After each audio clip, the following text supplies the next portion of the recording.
Hey folks, we're back. I'm your host, BKP. Good morning from the office, North Georgia's only live online morning show, and it is time for Monday Morning Quarterback. Let me first say that we understand our FYN TV stream on your desktop computers may be having a problem, but we think and understand phones and tablets, it is playing properly. So the tech people that we stream through are handling that now. And also, don't ever forget, you can go to our YouTube channel because we're streaming there, correct? And so YouTube, we're always live on there, so you can like our YouTube channel. So there's several ways. FYNTV.com. Right now, we understand the hard computers, it's stand-ups is having a little problem. Okay, I got Jason Banks with me. Jason, how are you doing today? I am doing great. All right, we're going to get into high school, but let's start right here. Yes, I'm wearing the Georgia sweatshirt. And yes, right now, Alabama is 1, Georgia's number 2. Jason, that should create enough social media hate for us this week, correct? Almost too much. I can't wait. I can't wait for one of them to lose. You know, there's a couple people, and I love them. But there's a couple of people on social media I know real well that, like, at some points in the season, they absolutely hate Georgia's defense. You know, oh, that was the worst, blah, blah. So I screenshot that. And about this time of the year, you know, when they're cheering, I'll say, it just seems like it was just yesterday. You love their defense. But, you know, is that cold? Yeah. But, for you Ohio State fans, okay, I was telling Jason during the break, it's only like once every 25 years where the stars align. And Penn State is sitting at number 2, and they lose to Ohio State by 1. And I live out a Saturday of everybody can't stand Penn State. I'm a Penn State fan from a kid, man. I got my Georgia on, but so man, social media was wild. How about the guy that had the sign? I love that Florida sign. He said, if I wanted to go to a school that got beat this bad, I would have went to Tennessee. So, what do you think? What do you think here? We got Alabama 1, Georgia 2, Ohio State, Wisconsin top 5, Notre Dame, and Penn State dropped to 7, and Oklahoma, which you're fond of, is at 8. Jason, you got a little thought on the Alabama Georgia, or do you want to stay away from that? Yeah, I won't get into it. I'll say this. I mean, all the Georgia fans are saying they won Alabama now. They're so excited. They beat Florida's second string, basically. And I mean, they deserve it, but they're going to get what's coming, I think. I don't know if anybody can beat Alabama. Well, Ohio State, that's just all I'm going to say.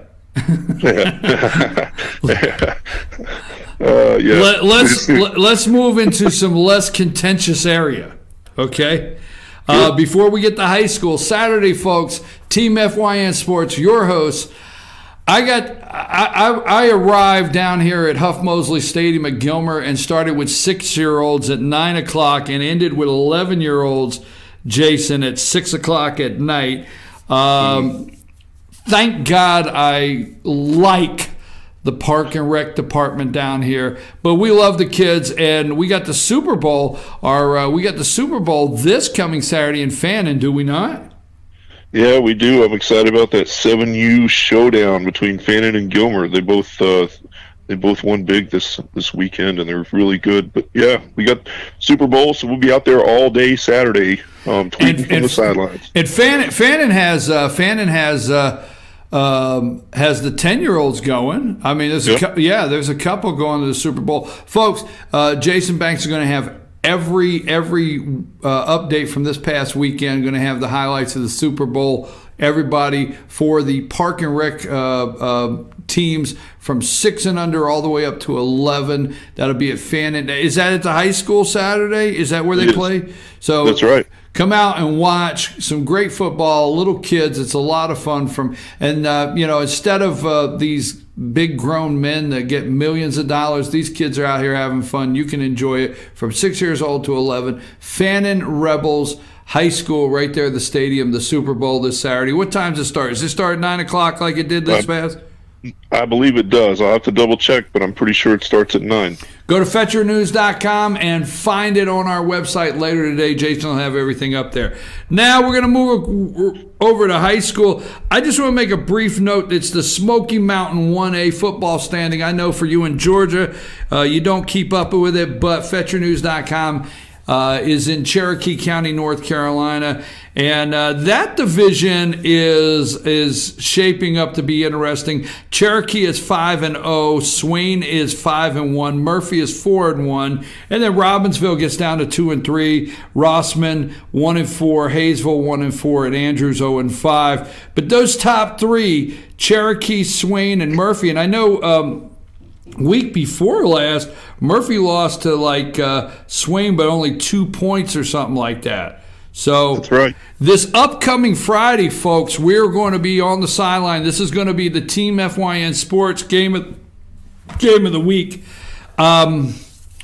Jason, I wanted to see Pickens play Heritage. That's Friday night, right? Because I haven't got a chance to see Heritage play, but I might be going over to see Murphy and Cherokee. That Murphy-Cherokee game, I think, is going to be really good because Cherokee's sitting on top and Murphy at 5-0 and Murphy at 4-1. What do you think of that matchup? Yeah, it's going to be really good. I mean, and Murphy's good enough to play with them, so should be a really good game. All right, let's move over into Georgia and playing for pride. That's all I can say because that's what Coach told us, right, Jason? Playing for pride. That's right. Yep. And but the Fannin Rebels fell Friday night to the Union Panthers, did they not? Yeah, they did. Cole Wright just had a huge game. They couldn't contain him, couldn't stop him. It's what we were afraid of. You know, it's what Fannin fans were afraid of. Battery level icon. Sorry about that. In need of a recharge. So thankfully, I was looking up. Go ahead, Derek. What now? Cole Wright, for the Panthers, he had a huge game. Fannin's defense had a hard time containing him. Did get a little bit exciting because they changed their strategy for this game. We saw Jonah Henry, who's a defensive back, come in and run the football some for the first time this year, really. And Cody Jacobs, a starting tailback, was taking snaps. So they moved the ball pretty well when they were doing that. They actually scored. But Union adjusted, of course. They figured out what was going on, and they found a way to stop that. So, but it was an exciting game to watch. I mean, Union's so explosive offensively that they kind of ran away with it early. Earlier in the year, after the GAC game, early in the region play where Union played GAC, Cole Wright, his mobility wasn't up 100%. So you saying Friday night Cole Wright was looked to be 100% back there in the pocket?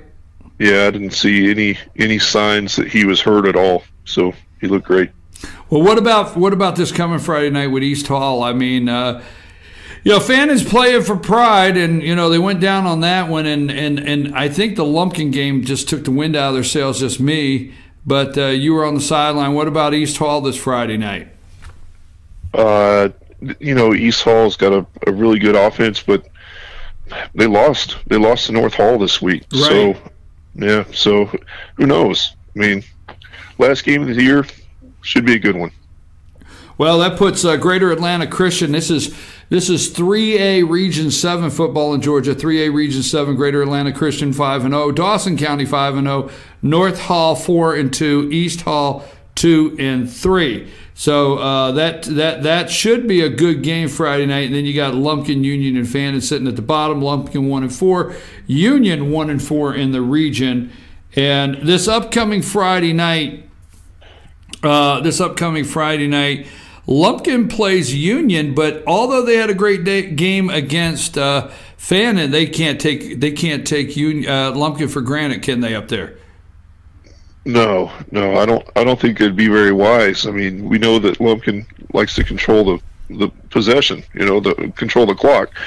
So if they're able to do that and they're able to run the football like they did against Fannin, then they could essentially take Cole Wright out of the game. And that's about the only way they've got a shot. So you can expect that's what they'll try to do.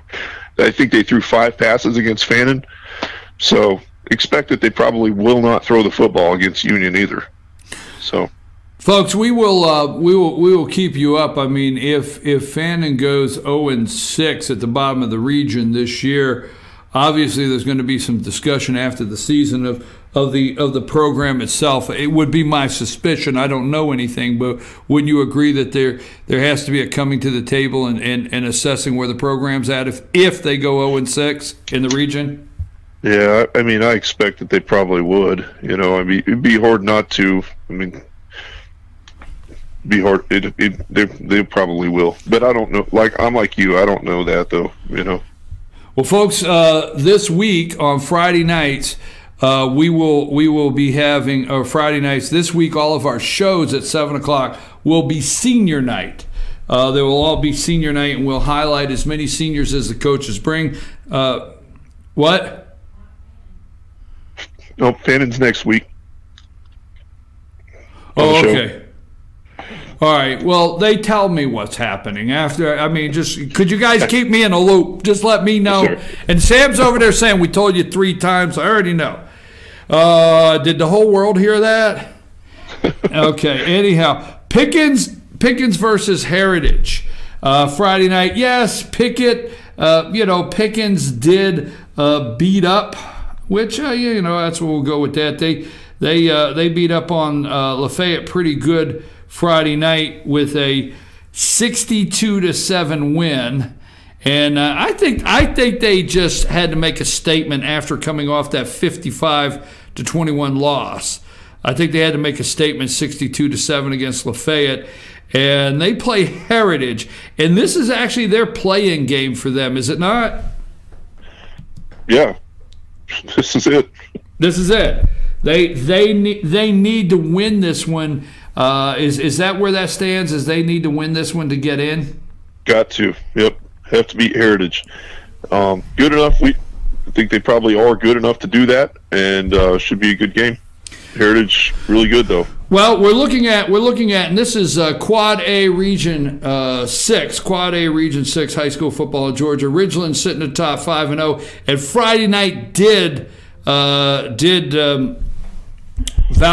confirm they're the region champs. So Ridgeland, congratulations to Coach Wesley Tankersley and the region Ridgeland Panthers at 5-0. Heritage is 4-1. Pickens is 3-2. Southeast Whitfield is 3-2, and Northwest Whitfield is 3-3. So there's 3 teams there: Pickens, Southeast Whitfield, and Northwest Whitfield. That this coming Friday night balances out who goes 3-4. True, and maybe even, well, I shouldn't say more important than that. I won't say that, but maybe even more exciting than that is this is Gilmer's chance this week. Go Cats! Yeah, got a shot.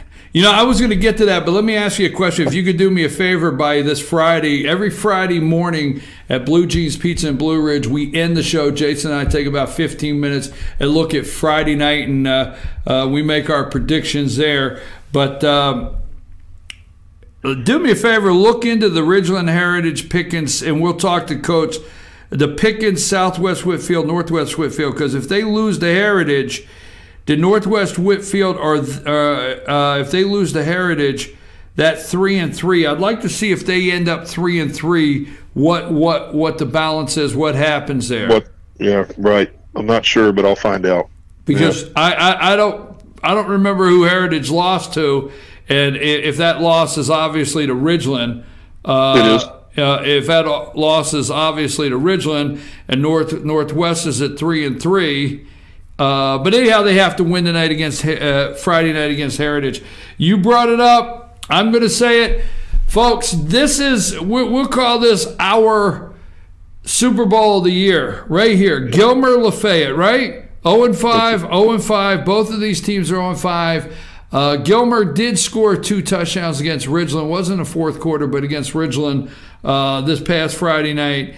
And Gilmer and Lafayette both sitting at 0-5. This is the game that Gilmer could walk away from the season and saying, you know what, this is the work paid off. Yep, this is it. They got to do it. Got to come together, and it's a win. They got to get a win. Finish the season with a win. Well, I don't want to get in trouble here, but I can't remember the last time that Gilmer lost to LaFayette. Maybe that was last year. I don't know, but we will see. Jason, anything on the wrap up this morning before we close on anything in football, anything around the state, anything that you've been looking at you want to talk about? Just go ahead and throw out White County real quick. White County beat West Hall this week, 33-28. That was a good game. Came down to the wire. So now they get the pleasure of hosting Marist. So, oh, yeah. Marist. Marist. Yeah, have you ever been down to watch somebody play at Marist? No. No, it's. I tell you what, the Holy Father don't let you have any points on that scoreboard. Just I've been there, man. Well, they're playing at White County. This will be senior night for them. So who knows? Maybe the Warriors will pull off an upset, knock Marist down a little bit. Maybe they will, but White County is maybe a team that's not getting the recognition they deserve. Would you agree? Yeah, absolutely. I think everybody wrote them off because of how bad their season was last year, and they've won some big games this year. What was their season out at White County last year? What was their season like last year? Yeah, they were 1-9. I'm not 100% sure on who they beat, but you can expect a 1-9 season. That's basically Gilmer this year if they win this Friday. So right. So what we're highlighting is anybody out there that's struggling and having a tough time this year. White County was 1-9 last year, and are they definitely in postseason already? No. They got to win. They got to win. Yeah. All right, they got to win Friday night. Okay, this is Jason Banks, Team FYN Sports. We'd like for you to find our Team FYN Sports Facebook page. Team FYN Sports. Also follow us on Twitter at Team FYN Sports. And then go to FetcherNews.com, and it's up there. It says Team FYN Sports is the tab. You click on that. Everything we got going on, we post there. Our players of the week, anything and everything we got, from schedules, highlights, and the Super Bowl for 6 to 11-year-old. Jason, I appreciate you, buddy. I will get with you a little later today, go over a couple things we got going on this week as far as shows. And you have a nice week. Great. Thank you. All right. Jason Banks, Director of Team FYN Sports. We're going to take a brief break, and when we come back, are we still talking dossier? Are we? I know. The World Series. I know. You want to talk about the World Series. Okay, we'll talk a little bit about the World Series when we get back. Maybe you want to talk about it. Are the Yankees in the World Series? I don't think so. I'm your host, BKP. Good morning. I know it. George, there's three things. Let me tell you a couple things on social media. Okay? CityLink is back up and running. The main screens are running on CityLink on our FYNTV.com. So if you're back on FYNTV.com, it's back up, and we appreciate the technical department that got that handled. But also a reminder, it was playing on the phone, which we understand maybe tablets, and our YouTube channel, FYNTV, Fetcher News on YouTube, is always live. So, okay, where was I at? All right, social media. Where was I at? Social media this weekend. Three things. I think I'll give them to you when I come back. Why spoil it now? It's my opener. Social media. Folks, let's take a break. We'll be back right after these messages.